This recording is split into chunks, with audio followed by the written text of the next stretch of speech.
வணக்கம். இந்திய நேரப்படி இரவு 8:30 மணி செய்திகள். முதலில் ஜெம் தலைப்புச் செய்திகளை காணலாம். அரசு நிகழ்ச்சிகளில் தமிழ்தாய் வாழ்த்து முதலில் கட்டாயம் பாடப்பட வேண்டும்.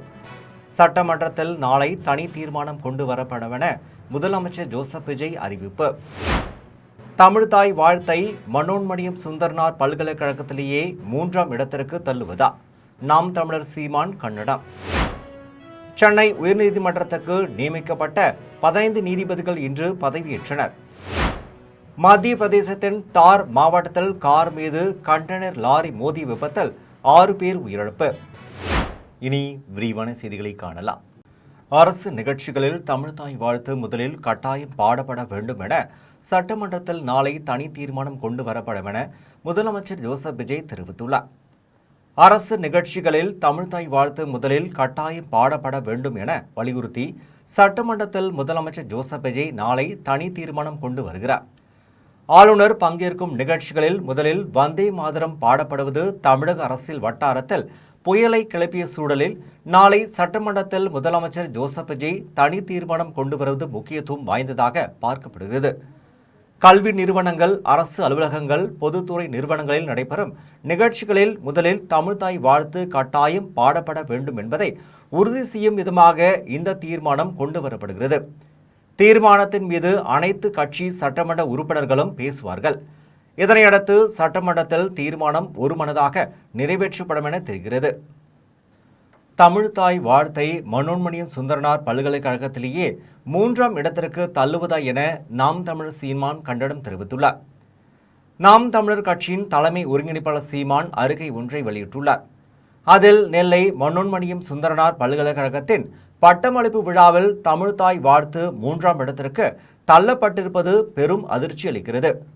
தமிழ்தாய் வாழ்த்தை எழுதிய பெருமகனார் மனோன்மணியம் சுந்தரனாரின் பெயரில் இருக்கும் பல்கலைக்கழகத்திலேயே தமிழ்தாயை அவமதிக்கும் வகையில் நடந்தேறிய இச்செயல்பாடு கடும் கண்டனத்துக்குரியது என்றும், தமிழ்நாட்டின் பல்கலைக்கழகம் ஒன்றில் தமிழ்தாய் வாழ்த்து பெண்ணுக்கு தள்ளப்பட்டிருப்பது இத்தனை ஆண்டுகால வரலாற்றில் இதுவே முதல் முறை என்றும், வந்தே மாதரம் எனும் மதசார்பு கொண்டாட பாடலை முதல்வாக்கி தமிழ்தாய் வாழ்த்தை 3ஆம் இடத்திற்கு தள்ளியிருப்பது தமிழுக்கும் தமிழர்களுக்கும் நேர்ந்த பெரும் அவமானம் ஆகும் என்றும், கவர்னர் அர்லேக்கர் அழுத்தத்தின் பெயரில் இவ்வாறு நடக்கவிருக்கிறது என்பதை துணைவேந்தர் சந்திரசேகர் வாயிலாக முன்பே அறிந்தும் கூட அதற்கு எவ்வித எதிர்வினை ஆற்றாமல் கள்ள மௌனம் சாதித்து வேடிக்கை பார்க்கும் தாவேக அரசன் அணுகுமுறை கைலாகத்தாடத்தின் உச்சமாகும் என்றும் நாம் தமிழர் சீமான் தெரிவித்துள்ளார்.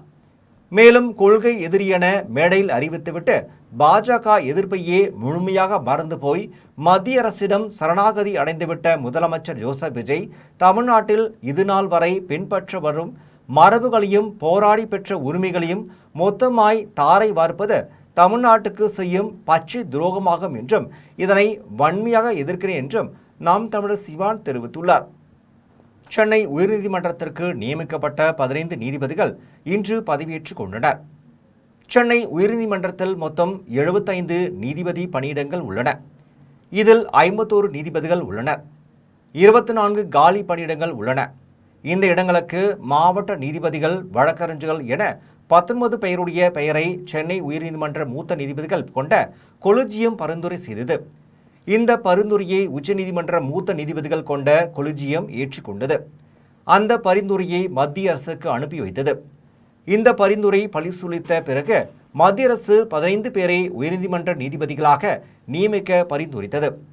இந்த பரிந்துரையை ஏற்றுக்கொண்ட குடியரசுத் தலைவர் திரௌபதி முர்மு சென்னை உயர்நீதிமன்றத்திற்கு 15 நீதிபதிகளை நியமித்து உத்தரவு பிறப்பித்தார். இந்நிலையில் சென்னை உயர்நீதிமன்ற நீதிபதிகளாக நியமிக்கப்பட்ட 15 பேரும் இன்று பதவியேற்றுக் கொண்டனர். இதில் 5 நீதிபதிகள் சென்னை உயர்நீதிமன்றத்தின் நிரந்தர நீதிபதிகளாகவும் 10 பேர் கூடுதல் நீதிபதிகளாகவும் பதவியேற்றுக் கொண்டனர். தலைமை நீதிபதி S.A. தர்ம அதிகாரி பதவி பிரமாணம் செய்து வைத்தார். சென்னை உயர்நீதிமன்ற நீதிபதிகளாக கோவிந்தராஜன், கிருஷ்ணசாமி, ரஜினீஷ் பகுதியில் மற்றும் ரமேஷ் நடராஜன், G.K. முத்துக்குமார், ராமகிருஷ்ணா ராஜேஷ், விவேகானந்தன், ரவிக்குமார், சங்கர நாராயணன், திலீப் குமார் நடராஜன், எல்லப்பன் மனோகரன், முருகன் சுமதி அல்லி மற்றும் திருமகள் சண்முகன், கார்கியேயன், முருகேசன், பாலுசாமி, குணசேகரன் ஆகியோர் பதவியேற்றுக் கொண்டனர். மத்திய பிரதேசத்தின் தார் மாவட்டத்தில் கார் மீது கண்டெய்னர் லாரி மோதி விபத்தில் சம்பவ இடத்திலேயே 6 பேர் பரிதாபமாக உயிரிழந்தனர்.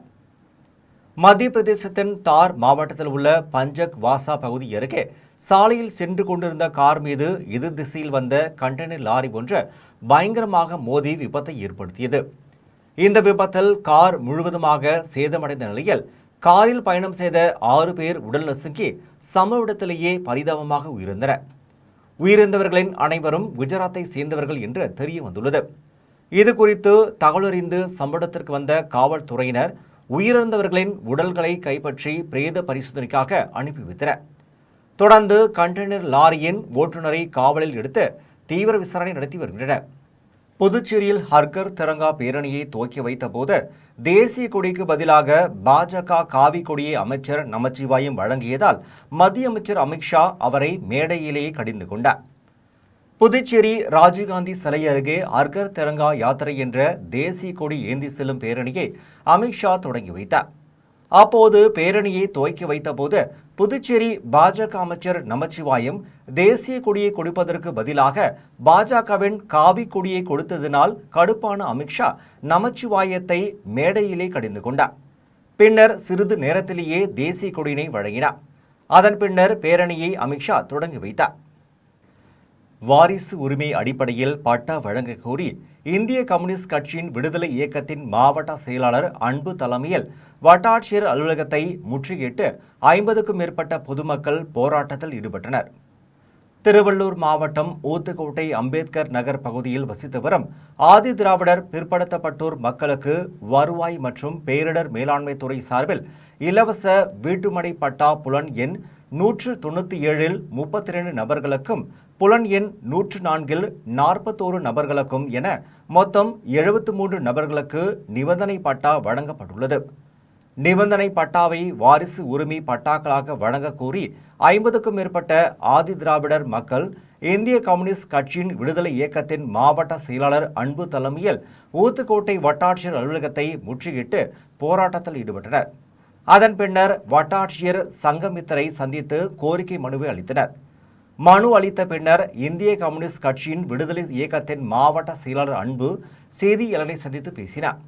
அப்போது தற்போது 73 ஆதி திராவிடர் மக்களுக்கு வழங்கப்பட்டுள்ள நிபந்தனை பட்டாவை தமிழ்நாடு பாஸ்புக் சட்டம் 1983வது சட்ட பிரிவின்படியும் வருவாய் நில எடுப்பு அணை RSO 21 தமிழ்நாடு அரிஜன் நில எடுப்பு சட்டத்தின்படியும் பட்டாதாரர்கள் இறந்து போனால் அவர்களுடைய வாரிசுகளுக்கு நேரடியாக வருவாய் ஆவணங்களில் இறந்தவரின் பெயரை நீக்கிவிட்டு சட்டப்பூர்வ வாரிசுகளின் பெயரை சேர்த்து அவர்களுக்கு வாரிசு உரிமை பட்டா வழங்க வேண்டும் என்றும் வட்டாட்சியரிடம் கோரிக்கை மனு அளித்துள்ளதாகவும் விடுதலை இயக்கத்தின் மாவட்ட செயலாளர் அன்பு தெரிவித்துள்ளார்.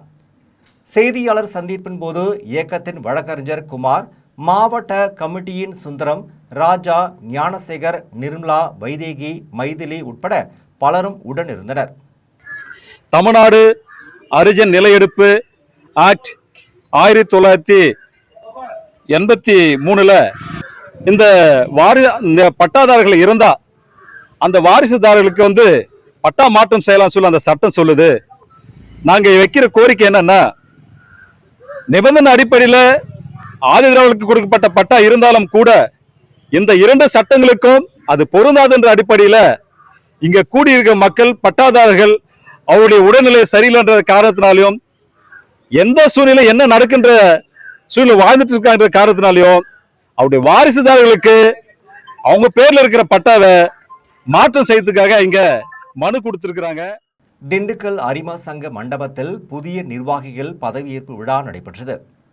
பன்னாட்டு லைன் சங்கங்களில் திண்டுக்கல் அரிமா சங்கம் சார்பில் புதிய நிர்வாகிகள் பதவியேற்பு விழா திண்டுக்கல் அரிமா சங்க மண்டபத்தில் நடைபெற்றது. விழாவிற்கு குப்புசாமி தலைமை தாங்கினார். புதிய நிர்வாகிகளை பதவியில் அமர்த்தி பாண்டிராஜன் பேசினார். டாக்டர் ரகுவரன் புதிய உறுப்பினர்களை சேர்த்தார். சேவை திட்டங்களை ராதாகிருஷ்ணன், சுப்புராஜ், ஜெயபிரகாஷ், நாராயணன், சின்னராஜ், பெஸ்ட் ரவி, நவநீதன், மீனாட்சி சுந்தரம், ஹர்ஷ்வர்தன், விக்னேஷ், விமல்குமார், ராஜாங்கம் ஆகியோர் சேவை திட்டங்களை நிறைவேற்றினர். இதில் தலைவராக டாக்டர் குப்புசாமியும், செயலாளராக மண்கண்டனும், கூடுதல் செயலாளராக அருள் செல்வம், பொருளாளராக ஹரிதாஸ், கூடுதல் பொருளாளராக புருஷோத்தமன் ஆகியோர் பதவியேற்றனர். சென்னை அழகப்பா வேப்பேரி சாலையில் செயல்படும் தனியார் பள்ளியில் காவல்துறை சார்பில் சாலை பாதுகாப்பு குறித்த விழிப்புணர்வு நிகழ்ச்சி நடைபெற்றது. சென்னை அழகப்பா வேப்பேரி சாலையில் செயல்படும் தனியார் பள்ளியில் 49வது ஆண்டு சாலை பாதுகாப்பு குறித்த விழிப்புணர்வு நிகழ்ச்சி நடைபெற்றது. 2026 ஆண்டிற்கான சாலை பாதுகாப்பு குறித்த விழிப்புணர்வு நிகழ்ச்சி தமிழ்நாடு காவல்துறையின் போக்குவரத்து வார்டன்ஸ் அமைப்பின் சார்பில் நடைபெற்றது. நிகழ்ச்சியில் சென்னை மாநகரின் அரசு பள்ளி மாணவர்கள், தனியார் பள்ளி மாணவர்கள் என 500க்கும் மேற்பட்ட மாணவர்களுக்கு ஒருங்கிணைப்பாளர் பயிற்சி அளிக்கப்பட்டது. அதனைத் தொடர்ந்து சென்னை மாநகரின் 250 பள்ளிகளைச் சேர்ந்த 25,000க்கும் மேற்பட்ட மாணவர்கள் RSP மாணவர் படை பிரிவில் இணைக்கப்பட்டனர்.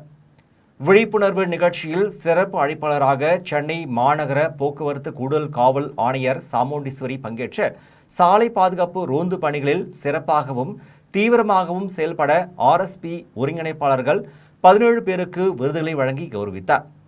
அதனைத் தொடர்ந்து கூடுதல் காவல் ஆணையர் சாமுண்டீஸ்வரி பேசினார். அப்போது போக்குவரத்து பிரிவை நேசிப்பதாகவும் தற்போதுள்ள RSP மாணவர் படையினரின் எண்ணிக்கையை மேலும் அதிகரித்து சாலை பாதுகாப்பு விழிப்புணர்வு இயக்கத்தை புதிய உச்சத்துக்கு கொண்டு வரும் செல்வதே தனது நோக்கம் என்றும் காவல் ஆணையர் சாமுண்டீஸ்வரி தெரிவித்துள்ளார். நிகழ்ச்சியில் போக்குவரத்து கிழக்கு மண்டலத்தின் மெகலீனாவுடன் தலைமை போக்குவரத்து வார்டன் விவேக் தண்டா, தெற்கு மண்டல துணை தலைமை போக்குவரத்து வார்டன் ராஜேஷ் அகர்வால், வடக்கு மண்டல துணை தலைமை போக்குவரத்து வார்டன் ராகேஷ் பட்டையா, கிழக்கு மண்டல துணை தலைமை போக்குவரத்து வார்டன் மகேஷ் H. பக்ஷானி மற்றும் மேற்கு மண்டல துணை தலைமை போக்குவரத்து வார்டன் CR. லாரன்ஸ், கணக்கு அலுவலர் வாசுதேவன், நிர்வாக அலுவலர் வார்டன் நிரஞ்சன் மற்றும் உதவி நிர்வாக அலுவலர் ZM. பஷீர் பாஷா உள்ளிட்டோர் கலந்து கொண்டனர். பழங்குடியின மக்களுக்கான நலத்திட்டங்கள் முறையாக வந்து சேர்வதில்லை என்றும் தற்போதுள்ள தமிழக அரசு அதனை முறையாக செயல்படுத்த வேண்டும் என்றும் சென்னை எழும்பூரில் நடைபெற்ற தென்னிந்திய தொல் பழங்குடி கூட்டமைப்பின் பேரணியில் மாநில துணைத் தலைவர் சரவணன் தெரிவித்தார். உலக பழங்குடியினர் தினத்தை முன்னிட்டு சென்னை எழும்பூர் ராஜரத்னம் ஸ்டேடியம் எதிரில் தென்னிந்திய தொல் பழங்குடி கூட்டமைப்பு சார்பில் கலை நிகழ்ச்சிகளுடன் 1000க்கும் மேற்பட்ட பழங்குடியினர் பேரணியாக சென்றனர். பேரணிக்கு தென்னிந்திய தொல் பழங்குடி கூட்டமைப்பின் மாநில துணைத் தலைவர் சரவணன் தலைமையேற்று பேரணியை தொடங்கி வைத்தார். பேரணியை தொடங்கி வைத்த பின்னர் குழங்குடி கூட்டமைப்பின் மாநில துணைத் தலைவர் சரவணன் செய்தியாளர்களை சந்தித்து பேசினார். அப்போது தற்போதுள்ள முதலமைச்சர் ஜோசப் விஜய் ஒவ்வொரு பகுதிகளுக்கும் சென்று நேரில் ஆய்வு செய்கிறார் என்றும், அதேபோன்று பழங்குடி மக்களின் கோரிக்கைகளை நிறைவேற்ற வேண்டும், நிதி உதவிகளை முறையாக வழங்க வேண்டும் என்றும் தெரிவித்தார். மேலும் பழங்குடியினருக்கான இடஒதுக்கீட்டை 8% உயர்த்த வேண்டும், பழங்குடியினர் நலத்துறையில் பணிபுரியும் தட்டச்சர், அலுவலக உதவியாளர்கள், ஓட்டுநர், துப்புரவு பணியாளர் ஆகியவர்களுக்கு நிரந்தர பணி வழங்கிட வேண்டும் என்றும், பழங்குடியினரின் வீடு கட்டும் திட்ட மதிப்பீட்டு தொகையை ரூபாய் 10 லட்சமாக உயர்த்திட வேண்டும் என்றும், கிராமங்களில் வசிக்கும் பழங்குடியின மக்களுக்கு வீட்டுமனை பட்டாவுடன் இலவசமாக வீடு வழங்க வேண்டும் என்பன உள்ளிட்ட பல்வேறு கோரிக்கைகளை பழங்குடி கூட்டமைப்பின் மாநில துணைத் தலைவர் சரவணன் வலியுறுத்தியுள்ளார். எங்கள் மக்கள் பழங்குடி மக்களுடைய கோரிக்கை என்னவென்றால், இங்கே பழங்குடி மக்களுக்கு இடஒதுக்கீட்டில் 1% கொடுக்கப்படுகிறது. அதை 7% உயர்த்த வேண்டும். மேலும் மிர்சா முண்டா சிலையை தமிழகத்தில் சென்னை அல்லது மதுரை இந்த 2 பகுதியில் ஏதேனும் ஒரு பகுதியில் நிறுவ வேண்டும். ஆம்பூர் மற்றும் சுற்று வட்டார பகுதிகளில் பொதுமக்களின் வங்கி கணக்கை பயன்படுத்தி கோடிக்கணக்கில் பண பரிவர்த்தனை மோசடியில் ஈடுபட்ட ஒரு பெண் உட்பட 3 பேரை சைபர் கிரைம் காவல்துறையினர் கைது செய்தனர். திருப்பத்தூர் மாவட்டம் ஆம்பூர் கம்பிக்கொள்ளை பகுதியைச் சேர்ந்த ஹரிகிருஷ்ணன், கஸ்பா பகுதியைச் சேர்ந்த முனுசாமி மற்றும் வீராங்குப்பம் பகுதியைச் சேர்ந்த பரிமுலா ஆகியோர் சென்னையைச் சேர்ந்த ஃபாரூக் என்பவர் மூலமாக பொதுமக்களின் ஆதார் மற்றும் பான் கார்டை பயன்படுத்தி வங்கி கணக்குகள் தொடங்கி ஆன்லைன் மூலம் ரூபாய் பல கோடியை மோசம் செய்துள்ளதாக சென்னை சைபர் கிரைம் காவல்துறையினருக்கு கிடைத்த தகவலின் பேரில் உமா பாரத் காவல்துறையினர் வழக்கு பதிவு செய்து 3 பேரை தேடி வந்த நிலையில் ஆம்பூர் அருகே பதுகியிருந்த ஹரிகிருஷ்ணன், முனுசாமி மற்றும் பரிமுலா ஆகியோரை காவல்துறையினர் கைது செய்தனர். அதன் பின்னர் விசாரணை மேற்கொண்டனர். அதன் பின்னர் கைது செய்யப்பட்ட பரிமுலாவை வேலூர் பெண்கள் சிறையிலும், ஹரிகிருஷ்ணன் மற்றும் முனுசாமியை ஆம்பூர் கிளை சிறையிலும் அடைத்தனர். குடியாத்தத்தில் குடல் இறுக்கம் மற்றும் வயிறு சம்பந்தப்பட்ட நோய்களுக்கான இலவச மருத்துவ முகாம் நடைபெற்றது. வேலூர் மாவட்டம் குடியாத்தம் ரோட்டரி சங்கம், அபினியா பல் மருத்துவம், ஜெம் மருத்துவமனை ஆகியவை இணைந்து குடலிறுக்கம் மற்றும் வயிறு குறித்த இலவச சிறப்பு மருத்துவ முகாமை நடத்தியது. கேவி குப்பம் பகுதியில் நடைபெற்ற மருத்துவ முகாமிற்கு ரோட்டரி சங்க தலைவர் ரவிச்சந்திரன் தலைமை தாங்கினார். முகாமில் சிறப்பு அழைப்பாளர்களாக கேவி குப்பம் சட்டமன்ற உறுப்பினர் தென்றல்குமார், KMG கல்வி நிறுவனங்களில் செயலாளர் ராஜேந்திரன், ரோட்டரி முன்னாள் மாவட்ட ஆளுநர் பழனி, வழக்கறிஞர் பூபதி ஆகியோர் கலந்து கொண்டு முகாமை தொடங்கி வைத்தனர். முகாமில் சென்னை ஜெம் மருத்துவமனையின் சிறப்பு மருத்துவ குழுவினர் பங்கேற்று குடல் மற்றும் வயிறு சம்பந்தமான பிரச்சனைகளுக்கு பரிசோதனை செய்து ஆலோசனைகளை வழங்கினர். முகாமில் பங்கேற்ற 115 நபர்களுக்கு பரிசோதனை செய்யப்பட்டு அவர்களில் 30க்கும் மேற்பட்டோர் அறுவை சிகிச்சைக்காக பரிந்துரைக்கப்பட்டனர். முகாமில் பல்வேறு கிராமங்களைச் சேர்ந்த ஏராளமானோர் பங்கேற்று பயனடைந்தனர். இதில் மருத்துவ முகாம் இயக்குனர் பாபு மற்றும் ரோட்டரி சங்க நிர்வாகிகள் உட்பட பலரும் கலந்து கொண்டனர். முகாமில் பங்கேற்ற அனைவருக்கும் காலை மற்றும் மதிய உணவு வழங்கப்பட்டது. நாகர்கோவில் அடுத்த சரக்கல் விலையில் மாவட்ட அளவிலான ஒருநாள் சிலம்பாட்ட போட்டிகள் நடைபெற்றது. தமிழ்நாடு சிலம்பாட்ட கழகத்தின் அங்கீகாரம் பெற்ற கன்னியாகுமரி மாவட்ட சிலம்பாட்ட கழகம் சார்பில் நாகர்கோவில் அடுத்த சரக்கல் விலையில் மாவட்ட அளவிலான ஒருநாள் சிலம்பாட்ட போட்டிகள் நடைபெற்றது. இதில் கன்னியாகுமரி மாவட்ட பள்ளி மற்றும் கல்லூரிகளைச் சேர்ந்த ஆண், பெண் வீரர் வீராங்கனைகள் 300க்கும் மேற்பட்டோர் கலந்து கொண்டு தனித்திறன், ஜோடி விளையாட்டு என வயது அடிப்படையில் பல்வேறு பிரிவுகளில் சிலம்பாட்டம் நடைபெற்றது. இதில் வெற்றி பெறும் வீரர் வீராங்கனைகள் மாநில மற்றும் தேசிய போட்டிகளுக்கு தேர்வு செய்யப்படுவார்கள் என்றும், வேலைவாய்ப்பில் சிலம்பாட்டத்திற்கு 3% அரசு ஒதுக்கீடு செய்துள்ளது என்றும் சிலம்பாட்ட கழகத்தின் மாவட்ட தலைவர் ராஜேந்திரன் தெரிவித்தார். மாணவ மாணவிகளின் சிலம்பாட்ட திறமைகளை பார்வையாளர்கள் கண்டு களித்தனர். அம்மா மக்கள் முன்னேற்றக் கழக மாவட்ட செயலாளராக புதிதாக பொறுப்பேற்றுக் கொண்ட புருஷோத்தமன் ஆரணியில் கட்சி நிர்வாகிகளுடன் சென்று டாக்டர் அம்பேத்கர், பேரறிஞர் அண்ணா, புரட்சித் தலைவர் MGR ஆகியோரின் சிலைகளுக்கு மாலை அணிவித்து மரியாதை செய்தார். திருவண்ணாமலை மாவட்டம் ஆரணி நகர பகுதியில் அம்மா மக்கள் முன்னேற்றக் கழக மாவட்ட செயலாளராக புதிதாக புருஷோத்தமன் பொறுப்பேற்றுக் கொண்டார். அதன் பின்னர் புலிவேடம், மயில் வேடம் தரித்த அக்கட்சியின் நிர்வாகிகள் தொண்டர்களுடன் புருஷோத்தமன் பேரணியாக சென்று ஆரணி நகர பகுதியில் உள்ள டாக்டர் அம்பேத்கர், பேரறிஞர் அண்ணா, புரட்சி தலைவர் MGR ஆகியோரின் திருவுருவ சிலைகளுக்கு மாலை அணிவித்து மரியாதை செலுத்தினார். நிகழ்ச்சியில் அமமுக அமைப்பு செயலாளர்கள் தர்மலிங்கம் மற்றும் ராஜா, ஒன்றிய செயலாளர் சரவணன், மாவட்ட துணை செயலாளர் தங்கப்பன், நகர செயலாளர் பன்னீர்செல்வம் உட்பட அமமுக நிர்வாகிகள் பலரும் உடனிருந்தனர். கோவையில் நடைபெற்ற நாராயண் சேவா சன்சானின் இலவச செயற்கை மூட்டு பொருத்தும் முகாமில் தமிழகம் உட்பட பல்வேறு மாநிலங்களைச் சேர்ந்த மாற்றுத்திறனாளிகள் கலந்து கொண்டு பயனடைந்தனர். ராஜஸ்தான் மாநிலம் உதய்பூரில் செயல்பட்டு வருகின்ற நாராயண் சேவா சன்சான என்ற அமைப்பு இந்தியா மட்டுமன்றி ஆப்பிரிக்கா நாடுகளிலும் மாற்றுத்திறனாளிகளுக்கான செயற்கை கால் மற்றும் கைகளை இலவசமாக பொருத்தும் முகாம்களை நடத்தி வருகிறது. இந்நிலையில் தமிழகத்தில் 2வது முறையாக 3பரிமாண நவீன செயற்கை காலிபர் வழங்குவதற்கான முகாம் கோவையில் நடைபெற்றது. முகாமில் கோவை, ஈரோடு, சேலம், மதுரை, திருச்சி உள்ளிட்ட தமிழகத்தின் பல்வேறு மாவட்டங்களைச் சேர்ந்த மாற்றுத்திறனாளிகளும், கர்நாடகா, கேரளா மாநிலங்களைச் சேர்ந்த மாற்றுத்திறனாளிகளும் என 1000க்கும் மேற்பட்ட மாற்றுத்திறனாளிகள் கலந்து கொண்டனர். இந்நிலையில் கடந்த 2 மாதங்களுக்கு முன்பு அளவீடு செய்த மாற்றுத்திறனாளிகளுக்கு மருத்துவ நிபுணர்களின் குழுவினர் ஆய்வு செய்து ஜப்பான், ஜெர்மன் தொழில்நுட்பத்தில் தயார் செய்யப்பட்ட 3D வகை காலிபர்களை மாற்றுத்திறனாளிகளுக்கு பொருத்தினர். நவீன தொழில்நுட்பத்தில் எடை குறைவான காலிபர்கள் பொருத்தி உள்ளதால் நடப்பதற்கும் பிற வேலைகளை செய்வதற்கும் மிக எளிதாக இருப்பதாக மாற்றுத்திறனாளிகள் தெரிவித்தனர். எனது பேர் ஐயப்பன்ங்க. எனக்கு ஒரு 15 மாதத்துக்கு முன்னாடி ஆக்சிடெண்ட்டில் கால் ஒன்று இழந்துட்டேன். அந்த கால் வைக்கிறதுக்கு நான் வெளியிலாம் கேட்டிருந்தேன், நிறைய அமௌண்ட் செலவாகும் அப்படின்னாங்க. ஆனால் இங்கே நாராயண் சேவா சங்கம் மூலிமா இவங்க ஃப்ரீயாக பண்ணித்தரேன் அப்படின்னு சொல்லி அளவுல எடுத்து இன்னைக்கு 2 மாதத்துக்கு முன்னாடி அளவு எடுத்தாங்க. இப்போ இன்னைக்கு தான் அந்த ஃப்ரீ கால் கொடுத்தாங்க. அது யூஸ் பண்ணுறதுக்கு ரொம்பவுமே நல்லா இருக்குது. ஆரணியில் மத்திய அரசின் மக்கள் மருந்தகம் சார்பில் நடைபெற்ற இலவச மருத்துவ பரிசோதனை முகாமை ஆரணி நாடாளுமன்ற உறுப்பினர் தரணிவேந்தன் குத்துவிளக்கேற்றி தொடங்கி வைத்தார். திருவண்ணாமலை மாவட்டம் ஆரநகர் பகுதியில் செயல்பட்டு வரும் மத்திய அரசின் மக்கள் மருந்தகம் சார்பில் பொதுமக்கள் பயன்பெறும் வகையில் இலவச மருத்துவ பரிசோதனை முகாம் நடைபெற்றது.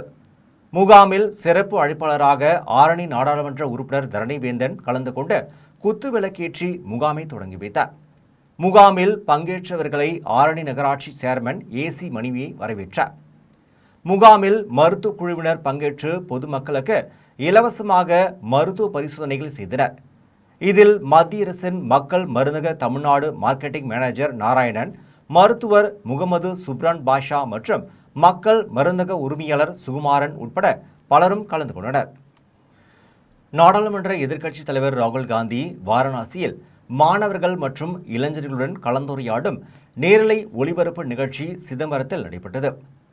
கல்வி முறையில் மாற்றம் கொண்டு வர வேண்டும், நீட் தேர்வை ரத்து செய்ய வேண்டும் என்பன உள்ளிட்ட பல்வேறு கோரிக்கைகளை வலியுறுத்தி உத்தரப்பிரதேச மாநிலம் வாரணாசியில் மாணவர்கள் மற்றும் இளைஞர்களுடன் காங்கிரஸ் கட்சியின் மக்களவை எதிர்க்கட்சித் தலைவர் ராகுல் காந்தி நடத்திய கலந்துரையாடல் நிகழ்ச்சி சிதம்பரத்தில் காணொலி காட்சி வாயிலாக ஒளிபரப்பப்பட்டது. கடலூர் தெற்கு மாவட்ட இளைஞர் காங்கிரஸ் கட்சி சார்பில் சிதம்பரத்தில் நடைபெற்ற நிகழ்ச்சியை காங்கிரஸ் கட்சியின் மாநில துணைத் தலைவர் முனைவர் கே ஏ மணிரத்னம் தொடங்கி வைத்தார். முன்னாள் இளைஞர் காங்கிரஸ் துணைத் தலைவர் கமல் மணிரத்னம், மாநில இளைஞர் காங்கிரஸ் துணைத் தலைவர் அரவிந்த் மணிரத்னம் ஆகியோர் நிகழ்ச்சிக்கான ஏற்பாடுகளை செய்தனர். இதில் காங்கிரஸ் கட்சியின் முக்கிய நிர்வாகிகள், 600க்கும் மேற்பட்ட இளைஞர்கள் மற்றும் மாணவர்கள் கலந்து கொண்டு வாரணாசியில் நடைபெற்ற ராகுல் காந்தியின் கலந்துரையாடல் நிகழ்ச்சியை காணொலி வாயிலாக பார்வையிட்டனர். ஞாயிறு விடுமுறை என்பதால் கன்னியாகுமரியின் குற்றாலம் என்றழைக்கப்படும் திருப்பரப்பு அருவியில் சுற்றுலா பயணிகள் குளித்து மகிழ்ந்தனர். கன்னியாகுமரியின் குற்றாலம் என்றழைக்கப்படும் திருப்பரப்பு அருவியில் இன்று ஞாயிற்று விடுமுறை தினம் என்பதால் தமிழ்நாடு, கேரளம் உள்ளிட்ட பல்வேறு மாநிலங்களைச் சேர்ந்த சுற்றுலா பயணிகளும் வெளிநாட்டு சுற்றுலா பயணிகளும் என ஏராளமானோர் திருப்பரப்பு அருவியில் குவிந்து வருகின்றனர். அருவியின் அனைத்து பகுதிகளிலும் தண்ணீர் கொட்டுவதால் சுற்றுலா பயணிகள் குடும்பமாக நீண்ட நேரம் குளித்து மகிழ்ந்தனர். மேலும் அருகில் உள்ள சிறுவர் பூங்கா, நீச்சல் குளம் போன்ற பகுதிகளிலும் நீண்ட நேரம் பொழுதை போக்கியதுடன் அங்குள்ள இயற்கை அழகையும் கண்டு களித்தனர். சுற்றுலா பயணிகள் கூட்டம் அதிகரித்துள்ளதால் இந்த பகுதியில் வியாபாரம் களை கட்டி உள்ளதால் வியாபாரிகளும் மகிழ்ச்சி அடைந்தனர். நாங்கள் மதுரையிலேருந்து வந்திருக்கோம். 3 நாள் லீவ் போட்டு என்ஜாய் பண்ணலான்னு வந்திருந்தோம். அப்போ எந்த இடத்த சூஸ் பண்ணலான்னு யோசிக்கும் போது நாகர்கோவில் எங்கள் கண் முன்னே தெரிஞ்சது திருப்பரப்பு தான்.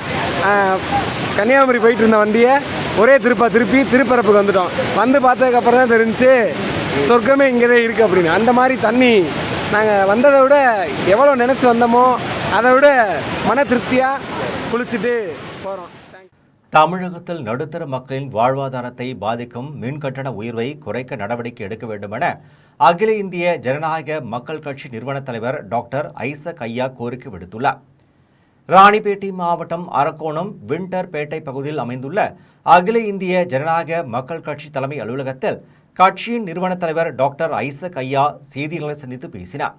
அப்போது தமிழகத்தில் கடந்த ஆட்சியாளர்கள் 100 யூனிட் மின்சாரம் இலவசமாக வழங்கினார்கள் என்றும், அதை தற்போது தமிழக வெற்றி கழகம் அரசு 200 யூனிட் இலவச மின்சாரம் அறிவித்துள்ளது என்றும், இதை வரவேற்கிறேன் என்றும், ஆனால் கடந்த காலங்களை விட தற்போது மின் கட்டணம் 3 மடங்காக உயர்ந்துள்ளது என்றும், இதனால் நடுத்தர மக்கள் பெரும் பாதிப்புக்குள்ளாகி உள்ளனர் என்றும், தமிழக அரசு உடனடியாக நடவடிக்கை எடுத்து மின் கட்டண உயர்வை குறைக்க நடவடிக்கை எடுக்க வேண்டும் என கேட்டுக்கொள்கிறேன் என்றும் அகில இந்திய ஜனநாயக மக்கள் கட்சி நிறுவன தலைவர் டாக்டர் ஐசக் ஐயா தெரிவித்துள்ளார்.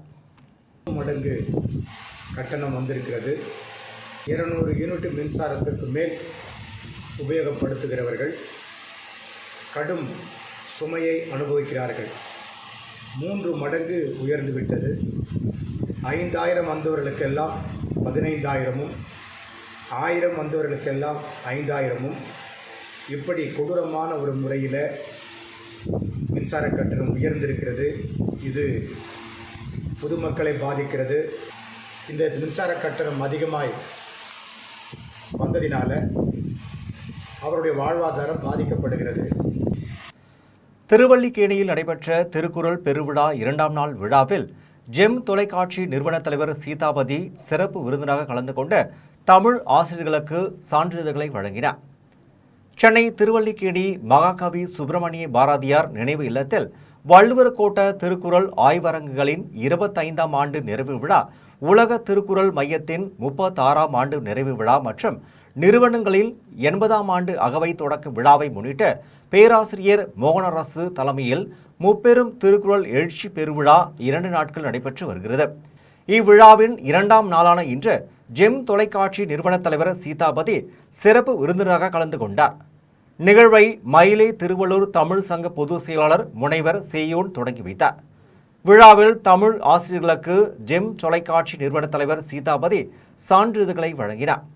தொடர்ந்து உலக தமிழ் சங்க தலைவர் விஜி சந்தோஷம் சிறப்புரையாற்றினார். பேராசிரியர் மோகனரசு நன்றியை ஆற்றினார்.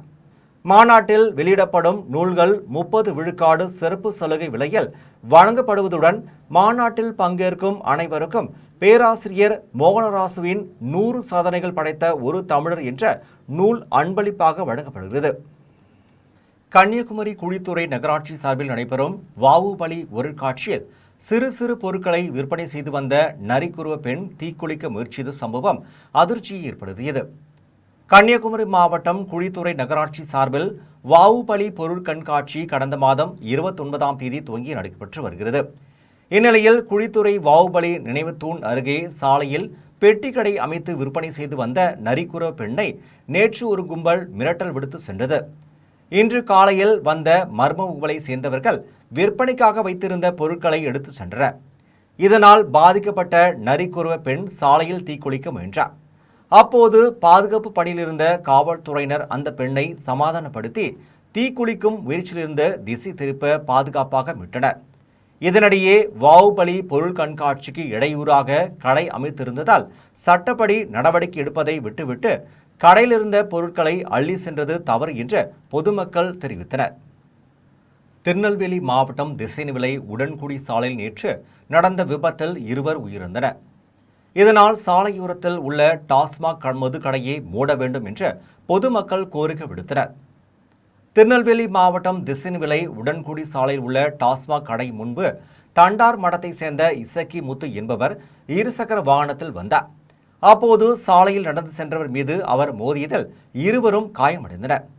விபத்தில் காயமடைந்தவர்களை உடனடியாக மருத்துவமனைக்கு அழைத்து செல்ல 108 ஆம்புலன்ஸ் சேவை உரிய நேரத்தில் கிடைக்கவில்லை என்றால் இதனால் வேறு வழியின்றி காயமடைந்த 2 மினி லாரியில் ஏற்றி மருத்துவமனைக்கு அழைத்து சென்றுள்ளனர். இந்த விபத்தில் படுகாயமடைந்த 2 சிகிச்சை பலனின்றி உயிரிழந்தனர். திசையன்விளை உடன்குடி சாலையில் தொடர்ந்து நடைபெற்று வருவதால் சாலையோரத்தில் அமைந்துள்ள டாஸ்மாக் மதுக்கடையை மூட வேண்டும் என பொதுமக்கள் கோரிக்கை விடுத்தனர். உரிய நேரத்தில் 108 ஆம்புலன்ஸ் சேவை கிடைக்கவும் நடவடிக்கை எடுக்க வேண்டும் என மாவட்ட ஆட்சியருக்கு கோரிக்கை விடுத்தனர். ஸ்ரீபெரும்புதூர் ஒன்றியம் பாஞ்சாலப்பட்டு கிராமத்தில் அமைந்துள்ள ஸ்ரீ திரௌபதி அம்மன் திருக்கோவிலில் மகா கும்பாபிஷேக விழா வெகு விமரிசையாக நடைபெற்றது. காஞ்சிபுரம் மாவட்டம் ஸ்ரீபெரும்புதூர் ஒன்றியத்துக்குட்பட்ட பாஞ்சாலப்பட்டு கிராமத்தில் அமைந்துள்ள ஸ்ரீ திரௌபதி அம்மன் திருக்கோவில் சில வருடங்களாக சேதமடைந்து காணப்பட்டது. இந்நிலையில் பாஞ்சாலப்பட்டு கிராம மக்கள் ஒன்றிணைந்து நிதி திரட்டி கோவிலை புனரமைத்தனர். இதனையடுத்து கும்பாபிஷேக விழா ஞாயிற்றுக்கிழமை சிறப்பாக நடைபெற்றது. விழாவின் முன்னிட்டு யாகசாலை அமைக்கப்பட்ட புனித நீர் கலசங்களுடன் கணபதி பூஜை, கோபூஜை, லட்சுமி பூஜை, நவகிரக பூஜை உள்ளிட்ட யாக வேள்விகளை சிவாச்சாரியர்கள் நடத்தினர். இதனையடுத்து சிவாச்சாரியர்கள் யாகத்தில் பூஜிக்கப்பட்ட புனித நீர் கலசங்களை மேலதாள வாத்தியங்களுடன் கோவிலை 3 முறை சுற்றி வந்தனர். அதன் பின்னர் புனித நீரை கோவிலின் கோபுரத்திற்கு எடுத்து சென்று கோபுரத்தின் மீது ஊற்றி கும்பாபிஷேகத்தை சிறப்பாக நடத்தினர். அதன் பின்னர் கோவிலில் திரண்டிருந்த பக்தர்கள் மீது புனித நீரை தெளித்தனர். அதனைத் தொடர்ந்து திரௌபதி அம்மனுக்கு புனித நீரால் அபிஷேகம் செய்யப்பட்டு சிறப்பு பூஜைகள் நடைபெற்றது. விழாவில் பாஞ்சாலப்பட்டு கிராமம் மற்றும் அதனை சுற்றியுள்ள கிராமங்களைச் சேர்ந்த ஏராளமான பொதுமக்கள் கலந்து கொண்டு ஸ்ரீ திரௌபதி அம்மனை வழிபட்டனர். விழாவில் பங்கேற்ற பக்தர்களுக்கு அன்னதானம் வழங்கப்பட்டது. கும்பாபிஷேக விழாவுக்கான ஏற்பாடுகளை கிராம பொதுமக்கள் மற்றும் விழா குழுவினர் சிறப்பாக செய்தனர். குடியாத்தம் நகரில் புதுப்பேட்டையில் அமைந்துள்ள ஸ்ரீ படவேட்டு எல்லையம்மன் திருக்கோவிலிலும் காளியன்பட்டி கிராமத்தில் அமைந்துள்ள ஸ்ரீ காளியம்மன் திருக்கோவிலிலும் ஆடிப்பெருக்கு விழாவை முன்னிட்டு தேரோட்ட விழா வெகு சிறப்பாக நடைபெற்றது. வேலூர் மாவட்டம் குடியாத்தம் நகரில் ஆடிப்பெருவிழாவை முன்னிட்டு குடியாத்தம் புதுப்பேட்டை பகுதியில் அமைந்துள்ள அருள்மிகு ஸ்ரீ படவேட்டு எல்லையம்மன் திருக்கோவிலில் தேரோட்ட திருவிழா சிறப்பாக நடைபெற்றது. விழாவின் முன்னதாக வண்ண மலர்களால் அலங்கரிக்கப்பட்ட தேரில் வீற்றிருந்த ஸ்ரீ படவேட்டு எல்லையம்மனுக்கு சிறப்பு பூஜைகளுடன் தீபாராதனை காண்பிக்கப்பட்டது. அதன் பின்னர் கல்வியாளர் ராஜேந்திரன், ரோட்டரி ஆளுநர் பழனி, மூத்த வழக்கறிஞர் பூபதி ஆகியோர் பங்கேற்று தேரை வடம் பிடித்து இழுத்து தொடங்கி வைத்தனர். அதன் பின்னர் பக்தர்கள் தேரை வடம் பிடித்து இழுத்தனர். மேலும் பக்தர்கள் தாங்களின் வேண்டுதலை நிறைவேற்றும் வகையில் தேர் மீது உப்பு, மிளகு தூவி வழிபட்டனர். தேர் முக்கிய சாலைகளின் வழியாக சென்றபோது அப்பகுதி மக்கள் பக்தர்களுக்கு நீர்மோர், அன்னதானம் வழங்கினர். இதேபோன்று காளியம்மன்பட்டி கிராமத்தில் அமைந்துள்ள அருள்மிகு ஸ்ரீ காளியம்மன் திருக்கோவில் தேரோட்ட விழா சிறப்பாக நடைபெற்றது. விழாவில் கேவி குப்பம் சட்டமன்ற உறுப்பினர் தென்றல்குமார் கலந்து கொண்டு அலங்கரிக்கப்பட்ட தேரை வடம்பிடித்து இழுத்து தொடங்கி வைத்தார். அதன் பின்னர் பக்தர்கள் தேரை வடம்பிடித்து இழுத்தனர்.